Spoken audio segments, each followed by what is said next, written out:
Hello दोस्तों, एक बार फिर से आपके अपने यूट्यूब चैनल डीएलएड नॉलेज में स्वागत है। इस वीडियो में हम डीएलएड फोर्थ सेमेस्टर के लिए बहुत ही इंपॉर्टेंट क्वेश्चन लेकर आए हुए हैं, जो हमारा सेकंड प्रश्न पत्र है। ठीक है, उससे चलिए चलते हैं पहले क्वेश्चन की तरफ। हमारा पहला क्वेश्चन है कि विकास खंड के सभी विद्यालयों के पर्यवेक्षण का मुख्य दायित्व होता है तो ब्लॉक संसाधन केंद्र के समन्वयन। ठीक है, ये आपका ऑप्शन सही हो जाएगा, ऑप्शन नंबर ब।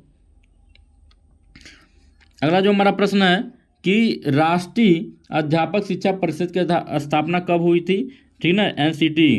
तो इसकी स्थापना सन 1995 में हुई थी, ऑप्शन नंबर 100 हमारा सही जवाब हो जाएगा। ठीक है, आगे बढ़ते हैं कि जिला शिक्षा एवं प्रशिक्षण स्थान की स्थापना कब हुई थी।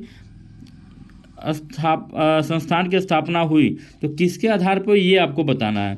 तो राष्ट्रीय शिक्षा नीति 1986 की अनुशंसा पर हुई थी। ठीक है, मतलब राष्ट्रीय शिक्षा नीति पे हुई थी, ऑप्शन नंबर ब इसका सही जवाब हो जाएगा। ठीक है, अगला जो हमारा प्रश्न है कि न्यूपा का मुख्यालय कहाँ पे है। तो जो न्यूपा है उसका मुख्यालय दिल्ली में है, याद रखिएगा, ऑप्शन नंबर अ सही जवाब हो जाएगा।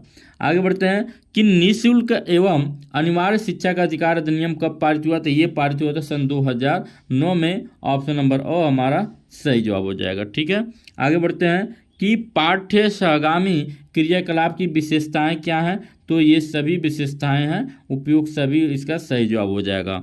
आगे बढ़ते हैं, विद्यालय प्रबंधन की विशेषताएं होती हैं तो उपयुक्त सभी होती हैं। ठीक है, व्यवहारिकता, लचीलापन, उद्देश्य केंद्रित, ये सभी होती हैं। आगे बढ़ते हैं कि डॉक्टर जसवंत सिंह ने समय सारणी को क्या कहा। तो स्पार्क प्लग के नाम से बोला, इसलिए ऑप्शन नंबर ऑफ सही जवाब हो जाएगा। शैक्षिक पर्यवेक्षण का मुख्य उद्देश्य क्या होता है। तो शैक्षिक पर्यवेक्षण का मुख्य उद्देश्य जो होता है शिक्षा की संपूर्ण प्रक्रिया में वांछनीय परिवर्तन करना। ठीक है, ऑप्शन नंबर और सही जवाब हो जाएगा। आगे बढ़ते हैं कि ग्रेग के अनुसार प्रबंधन को कितने भागों में बांटा गया है। तो 4 भागों में बांटा गया, ऑप्शन नंबर 100 सही जवाब हो जाएगा। आगे बढ़ते हैं कि संस्थागत नियोजन का घटक नहीं है इसमें, तो राजनीतिक घटक, ऑप्शन नंबर ब सही जवाब हो जाएगा। आगे बढ़ते हैं, एक प्रबंधक को कैसा होना चाहिए, आपसे क्वेश्चन पूछ रहा है। तो मिलनसार और भागीदार होना चाहिए, ऑप्शन नंबर 100 सही जवाब हो जाएगा। ठीक है, विद्यालय भवन निर्माण में बंद योजना के अंतर्गत नहीं आता है। तो यल टाइप का नहीं आता क्योंकि ये खुला टाइप है। ठीक है, आगे बढ़ते हैं कि जिला स्तर की सर्वोच्च अकादमिक संस्था क्या है। तो डाइट हो जाएगी, ऑप्शन नंबर और सही जवाब हो जाएगा। ठीक है, लो कास्ट नो कास्ट वाली शिक्षण अधिगम सामग्री का निर्माण किया जाता है तो स्थानीय परिवेश से उपलब्ध वस्तुओं को। ठीक है, भाई लो कास्ट में तो यही आएगा, इसलिए ऑप्शन नंबर 100 सही जवाब हो जाएगा। ठीक है,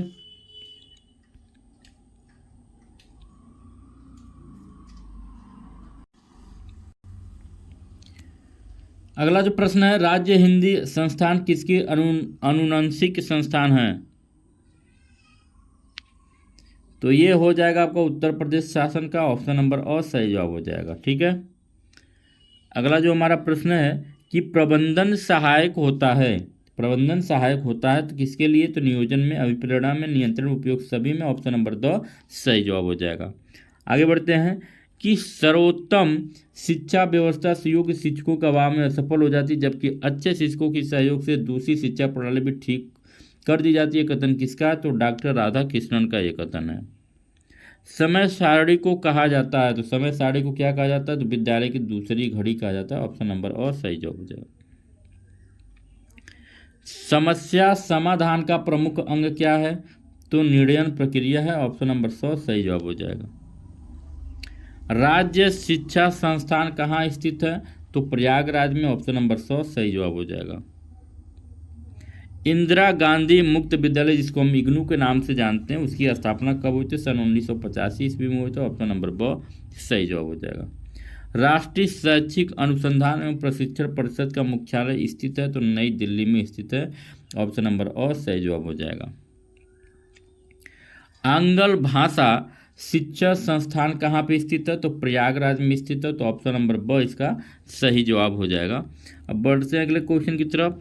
अगला जो हमारा प्रश्न है कि शिक्षक दिवस कब मनाया जाता है। जो सबसे इम्पोर्टेंट दिवस होता है अध्यापक और स्टूडेंटों के बीच का, तो ये मनाया जाता है 5 सितंबर को, ठीक है।